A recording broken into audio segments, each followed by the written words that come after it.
একটা চাঁদ ছাড়া রাত আধার কালো, মায়ের মমতা ছাড়া কে থাকে ভালো। মাগো মা, ও গো মা, তুমি চোখের এত কাছে থেকে দূরে কেন বলো মা। একটি শিশু মাতৃগর্ভে আসার পর থেকে শিশুটি তিলে তিলে মাতৃগর্ভে বড় হতে থাকে। পৃথিবীতে আসার পর মা যে আনন্দটি পায় তা পৃথিবীর শ্রেষ্ঠ আনন্দের মধ্যে একটু স্নেহ, একটু আদর, একটু তোমার মায়া পাইনি মা গো অনেক বছর তোমার আঁচল ছায়া। মাগো মা, ও গো মা, তোমার চোখের এত কাছে থেকে দূরে কেন বলো মা। মাগো মা, মাগো মা, মাগো মা, একটা চাঁদ ছাড়া রাত। আপনার জীবনে আধার সত্যি কালো হতে পারে যদি আপনার জীবনে মা নামে এই বস্তুতে না থাকে। একটি শিশু বড় হওয়া থেকে শুরু করে তাকে লালন পালন করে গড়ে তোলার দায়িত্ব যে মার উপরে থাকে। বাংলাদেশের 99% মহিলারা যে এই দায়িত্ব পালন করে আসছে। একটি শিশুর জীবনে মায়ের ভূমিকা যে কত বেশি, যাদের পরিবারে মা নেই তারা একমাত্র বুঝতে পারে। মা তার সন্তানের জন্য প্রতিনিয়ত ভাবতে থাকে। সে যেখানেই থাকুক, ঘরে থাকুক, বাইরে থাকুক, যেখানে থাকুক না কেন, সে সবসময় তার সন্তানের কথা স্মরণ করে। Welcome to kids mom lifestyle YouTube channel. আজকের ভিডিওতে আমরা দেখব জেনিফার প্রীতি ঘুম থেকে ওঠা থেকে শুরু করে সারাদিন কি করে। এটা তাদের ডেইলি রুটিনও বলা চলে। জেনিফার প্রীতি স্কুলে যাওয়া, ঘুমানো, খাওয়া দাওয়া আর সারাদিনে কি করে বেড়ায় তা আমরা আজকের ভিডিওতে দেখব।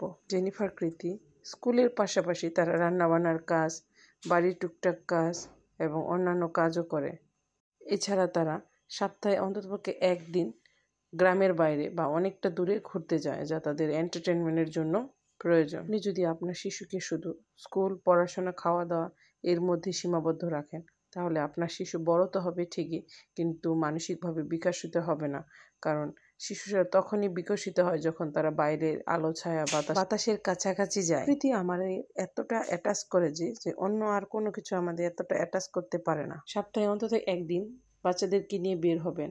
অনেকটা দূরে না হোক, আপনাদের আশেপাশে যদি ঘোরার মতো কোনো জায়গা থাকে, তবে সেটা অবশ্যই কোনো সবুজ প্রকৃতি হলে সবচেয়ে বেশি বেটার হয়। এতে করে শিশুদের মন মানসিকতা যেমন ভালো হবে, এতে তাদের চোখেরও একটা প্রশান্তি হবে। কারণ সবুজ প্রকৃতি আমাদের চোখের জন্য খুবই উপকারী। আপনি যদি আপনার চোখকে 10 মিনিটের জন্য সবুজ প্রকৃতির কাছাকাছি রাখেন, তাহলে আপনার চোখে কখনো চশমার প্রয়োজন হবে না। কারণ সবুজ প্রকৃতি আমাদের চোখকে শান্তি দান করে।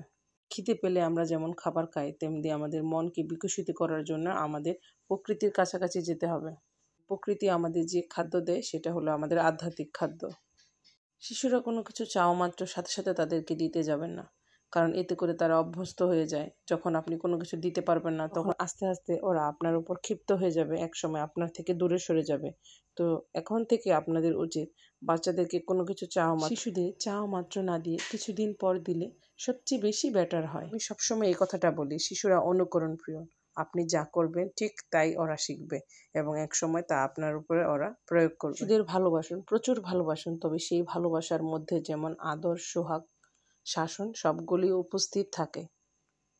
অতি আদরে যেমন শিশু নষ্ট হয়ে যায়, তেমনি অতি শাসনে শিশুও বিগড়ে যায়। সুতরাং শিশুদের সাথে কীরকম ব্যবহার করতে হবে, কীরকম আচরণ করতে হবে, সেটা আপনাদের বুঝে শুনে করতে হবে। যেমন জেনিফার প্রীতি রান্না করতে পছন্দ করে।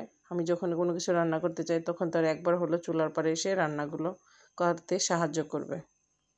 এতে যদিও আমার মাঝে মধ্যে সময় নষ্ট হয়, কিন্তু তার আনন্দ পায়। এটা ভেবে আমি সবসময় খুশি থাকি। সবসময় খেয়াল রাখবেন বাচ্চাদের অতিরিক্ত শাসন করতে গিয়ে তাদের মুখ থেকে যেন হাসিটা না হারিয়ে যায়, তাদের মধ্যে যেন সেই প্রাণবন্ত চঞ্চল ভাবটা যেন সবসময় বিদ্যমান থাকে। আমি অনেক মা বাবাকে দেখেছি যারা শিশুদের মারধর করে পড়াশোনার জন্য, যারা কম বোঝে, কম পারে, তাদেরকে বিভিন্নভাবে অপমান, অপদস্থ করে। কিন্তু এটা কিন্তু মোটেও ঠিক না, কারণ সবার ব্রেন একরকম না। যেহেতু জেনিফারের বয়স 4 বছর প্লাস, কৃতির বয়স 2 বছর প্লাস, দুজনই 1.5 বছরের ডিফারেন্স, তো ওদের আচার আচরণও ডিফারেন্স। যেমন কৃতি মর্জি করে আর জেনিফার অভিমান করে, কারণ দুজনেই যেহেতু ছোট, দুজনে একসাথে কোলে উঠতে চায়, আদর্শ হাক একসাথেই পেতে চায়। আর যেহেতু আমি একাই থাকি বাড়িতে ওদেরকে খেয়াল করার জন্য, তাহলে আমার জন্য অনেকটা কষ্টও হয়ে যায়। অনেক সময় রেগে গিয়ে ওদের সাথে যদি রাগারাগিও করে, কিছুক্ষণ পর ওদের মুখের দিকে চেয়ে আবার ওদেরকে জড়িয়ে ধরে আদর করি।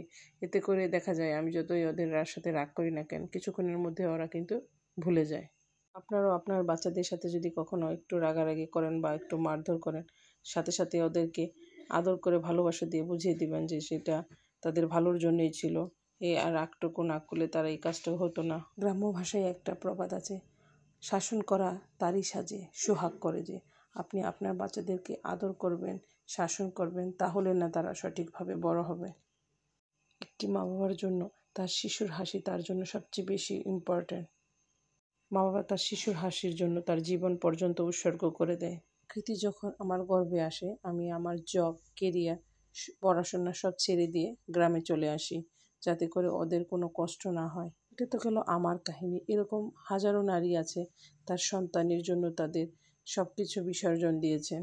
ছোট থেকে আপনার স্যাক্রিফাইসের বিষয়গুলো, যে আপনারা কত কষ্ট করে ওদেরকে বড় করেছেন, ওদের সামনে এগুলো তুলে ধরবেন।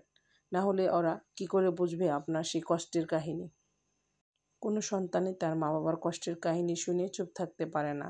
যদি আপনারা আপনাদের বাচ্চাদেরকে বোঝাতে পারেন যে আপনারা ওদের জন্য কত স্যাক্রিফাইস করেছেন, তার মূল্য তারা অবশ্যই দিবে।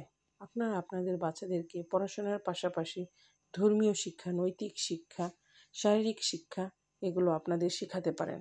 যেমন জেনিফার কৃতি এখন থেকে আমি মাঝে মধ্যে টুকটাক একটু একটু ব্যায়াম করার চেষ্টা করি, ওরা আমাকে ফলো করে, ওগুলো করার চেষ্টা করে। যদিও অনেকটা হয় না, বাট ট্রাই করে। এতে করে আপনার শিশুর মন মানসিকতা চেঞ্জ হবে। শিশুরা হয় পবিত্র, নির্মল, ওদের মধ্যে কোনো পাপ থাকে না, ওদের হাসি থাকে নিষ্পাপ। জন্যই বলা হয়, আপনি যদি দিনের 3 ভাগের 1 ভাগ সময় শিশুদের সাথে কাটান, তাহলে আপনার আয়ু বেড়ে যাবে দ্বিগুণ। কারণ শিশুদের সাথে থাকাকালীন অবস্থায় আপনি ওদের আচরণের দিকে অ্যাটাচড হয়ে যাবেন।